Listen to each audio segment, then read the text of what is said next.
என்னுடைய அனுபவத்தில் ட்ரேடிங் பண்ணாக்கா 99.9% of the people lose the capital. Okay, இதுதான் நடக்குது. வெறும் 0.1% தான் வந்து லாபம் சம்பாதிக்கிறார்கள். அதுலேருந்து ஒரு பாசிட்டிவான ஒரு விஷயம் எடுக்கிறாங்க.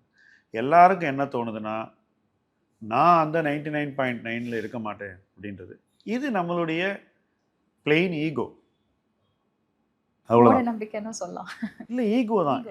என்னால் முடியும் அப்படின்றது வந்து மற்றவன் தோத்தான்னா கூட ஒரு தொழிலில் ஏன் புதுசாக பீப்புள் வந்து சினிமா எடுக்கிறாங்க? பெரிய பெரிய நிறுவனங்கள்லாம் மூடிட்டு போனதுக்கப்புறம் ஏன் வந்து மற்ற தொழிலில் பணம் பண்ணவங்களாம் வந்து சினிமா எடுக்கிறாங்கன்னா, அந்த பிஸ்னஸ் மேனுக்கு தெரியாது, நான் வேற, என்னால் ஜெயிக்க முடியுன்ற அந்த எண்ணம் இருக்கு இல்லையா? அதுதான் ட்ரேடிங்க்கும் அடிப்படை. ஓகே, ஸோ நான் தனியாக பண்ணுவேன், எனக்கு வேற, எனக்கு நல்லா தெரியும் அப்படின்னு சொல்லக்கூடிய ஒரு இது. இதில் இன்னொரு விஷயம் இருக்குது. இந்தியன் ஸ்டாக் மார்க்கெட் பர்டிகுலராக நீங்கள் 2020 சொன்னதுனால சொல்கிறேன். 2020க்கு அப்புறம் எல்லாரும் என்ன கணக்கு பண்ணுறோன்னா, இந்தியாவில் மியூச்சுவல் ஃபண்ட் இப்படி வளர்ந்துருச்சு, இன்றைக்கி 75 லட்சம் கோடிக்கு வந்துட்டோம். அப்புறம் நம்பர் ஆஃப் இன்வெஸ்டர்ஸ் பயங்கரமாக கூடியிருக்கு, 2-2.5 கோடி பேர் வந்து புதுசாக வந்தாங்க. இதெல்லாம் நீங்கள் கணக்கு போடுறீங்க.